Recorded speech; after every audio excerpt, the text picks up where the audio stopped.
my channel. Welcome if you're new here. Hey, welcome to today's little garden. So, I have two 4x8 raised beds here, and I'm gonna attempt to put up a trellis by myself. So I took apart a piece of my polytunnel just because it's a process to go pick one up because of the length of it, so that I'm gonna need my husband's pickup truck, and it's a lot. He has to drive it, and it's just a lot right now. We're gonna struggle together. And for people that tell you that they're very cheap, I think we all just have very different variations of the word cheap, because these things were not cheap for me. So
this is actually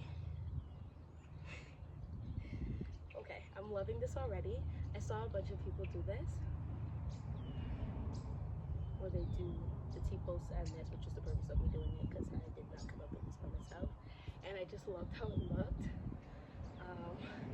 So I'm very excited for this. May's little garden, plentiful and hardy. Let's watch the garden grow. Let's watch the garden grow.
I've never ever seen a woman like you, and I'm sure that I never will again.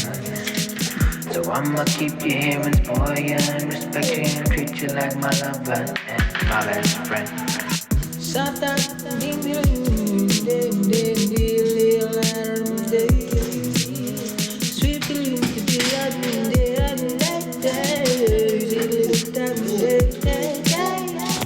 I've never ever seen a woman like you, and I'm sure that I never will again. So I'ma keep you here and spoil you and respect you and treat you like my lover and my best friend. Now let me go get this. And I do have one more. I thought it got 6. What? Lord, I gotta go buy another one of these? Crazy. Okay, so now I have to buy one more, but I'm gonna put the next 2 in. Let me go get the zip ties. Might as well finish it up because I already did most of it. I'm loving the way this looks though. So much. So much. Can you see the incline? Crazy. Crazy. And the plant's still gonna grow.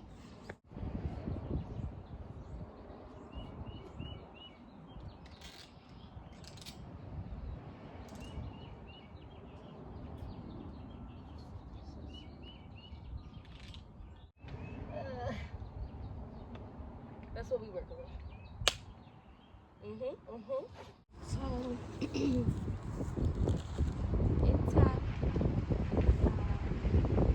I'm gonna plant out a couple things. I am concerned. Oops, you can't see me. Hold on, 1 second. I am a little concerned about 2 things. Mostly one thing though.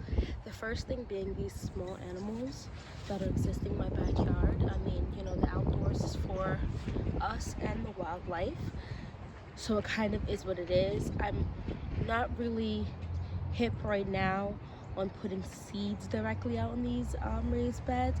I've gotten little small holes in them from the field mice, I'm gonna assume, because the only thing I've seen are field mice and groundhogs, and the little holes are giving not groundhog, it's giving the size of the field mice. So I sprouted up a couple things, and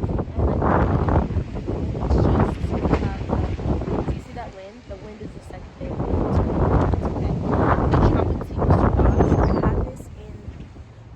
Sitting on my soil in my little polytunnel, and so I guess it rooted into the soil, which is great. That looks super healthy. And then one of my honey nut squashes as well. I moved it into so we're gonna plant these out, and what I'm gonna end up doing, I know someone's gonna be like, girl, you're planting them too close. I'm gonna do it anyway. So, I don't know if you guys can see, there's like little squares. I'm gonna plant one plant in between 2 squares. Because in my head, right, it's gonna grow up this. So it really doesn't need massive space at the bottom. And worst comes to worst, can't I just cut the leaves off at the bottom like a pruning to help with airflow?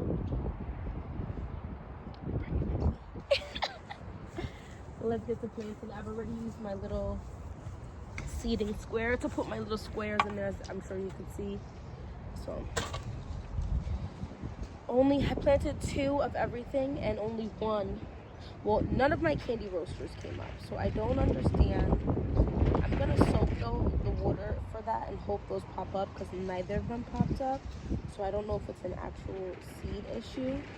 I love these because look how easy that came out. Hello. This looks great.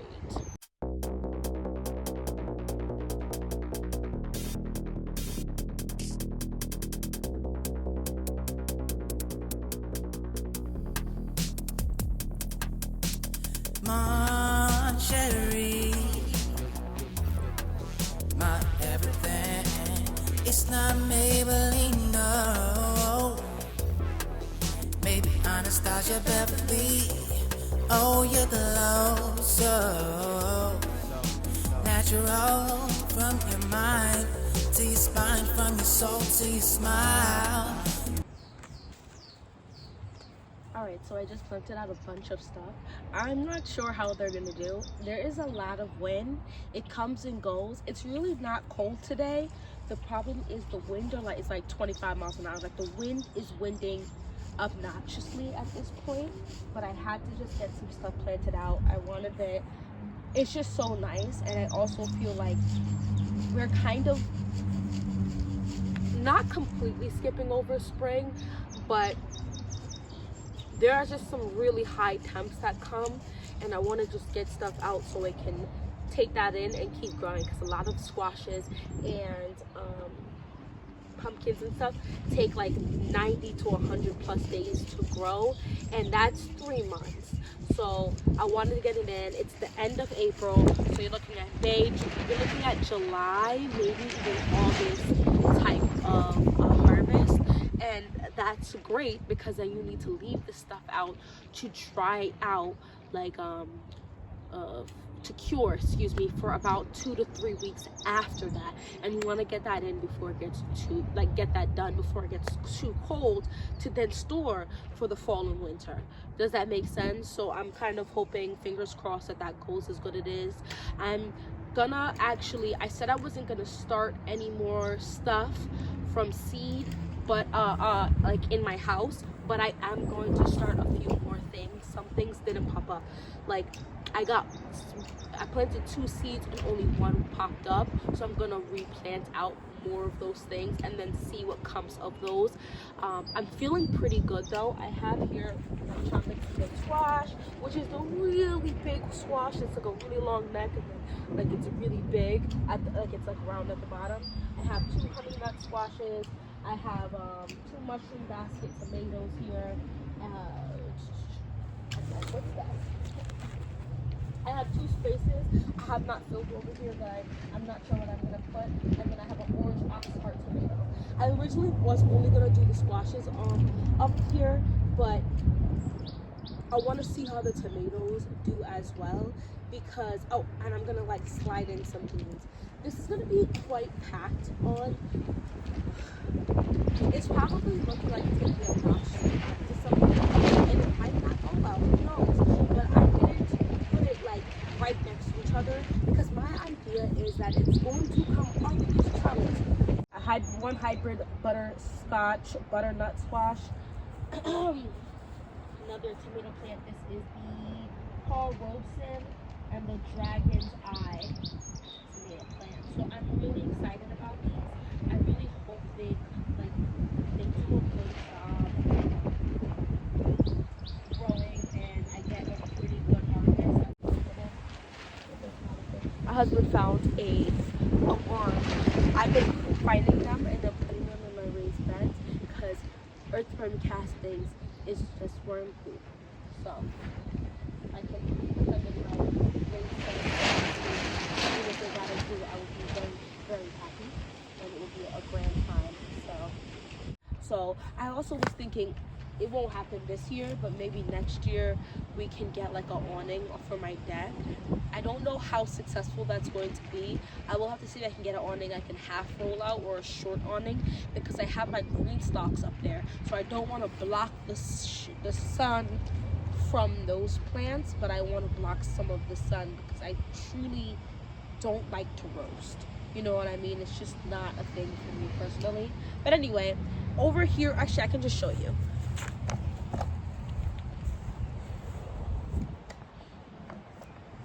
So these are a bunch of the onions.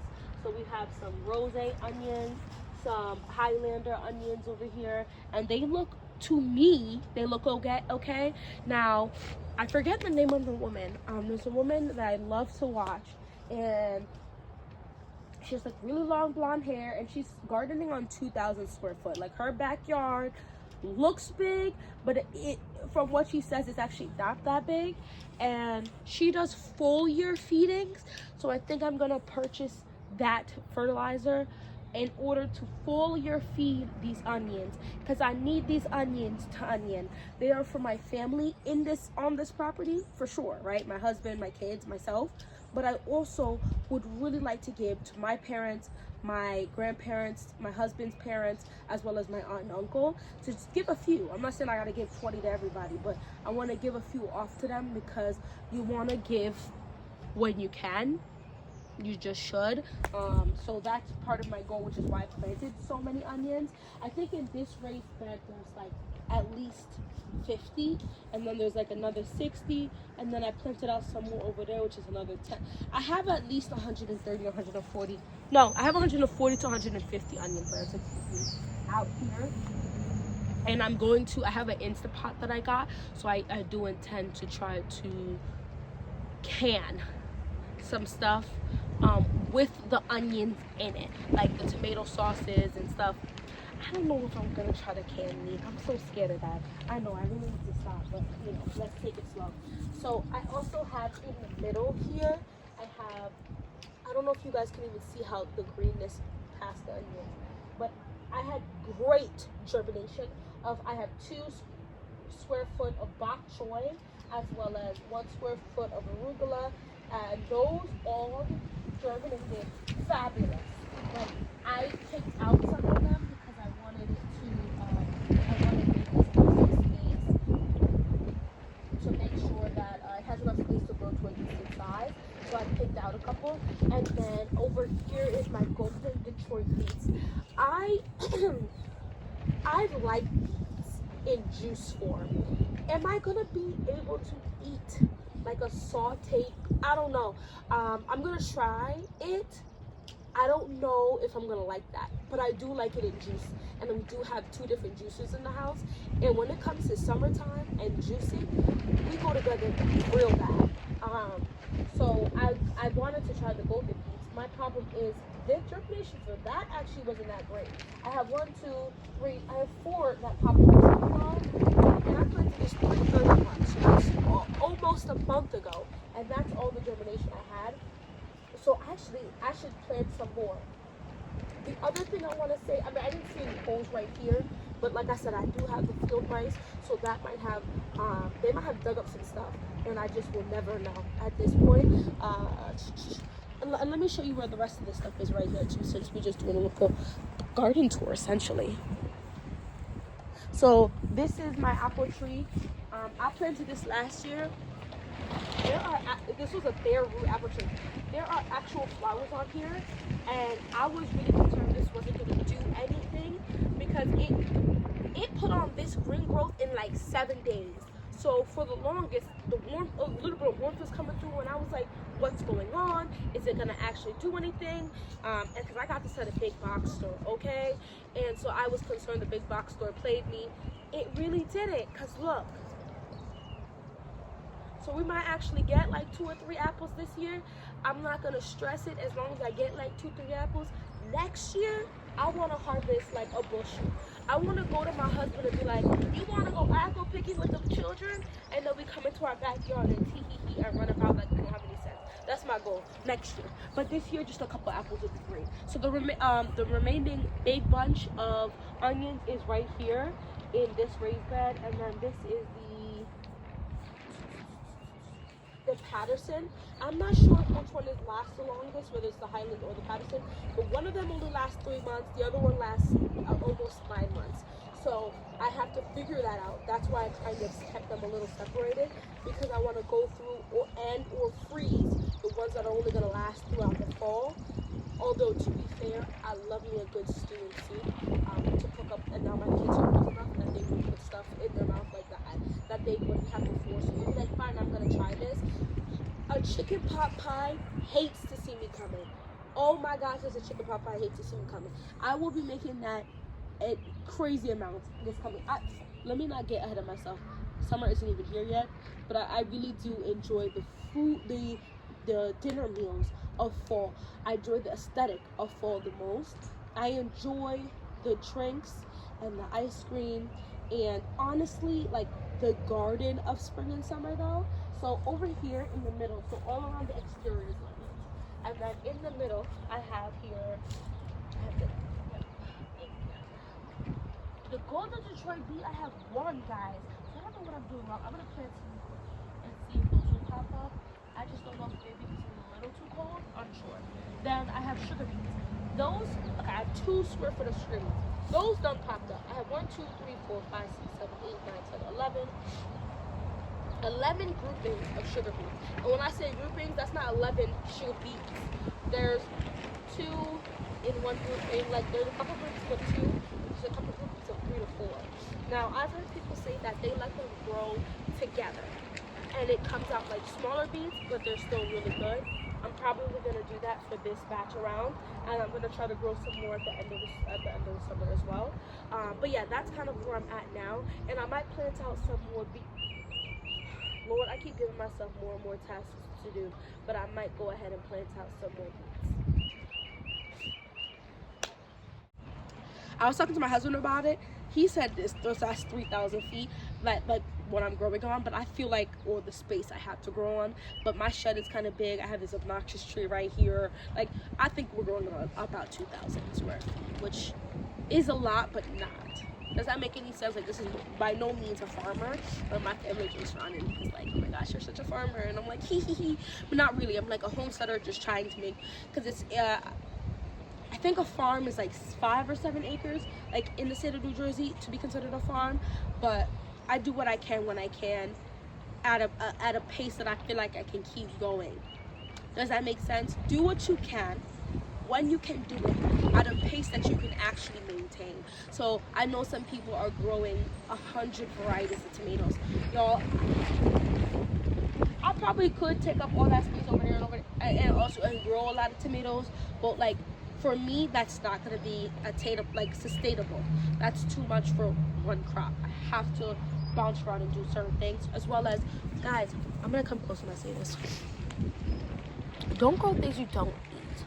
Or, as well as, don't grow things that you can get for a good price in your area. So, like, we have a lot of corn up here, and so I would love to grow some corn, but even if it's just like 12 of them, you know what I mean, 12 or 24, whatever the rows you have to do for it is, but it almost doesn't make sense to do that, only because there's so much corn up here for such a good price that it would just be better for me to go buy my corn, blanch them or whatever, cut them off the cobs, and then vacuum seal and freeze them. You know what I mean? So anyway, thank you so much for watching this whole video. Don't forget that like button and subscribe, and let's talk about your garden down below, because we go together real bad now.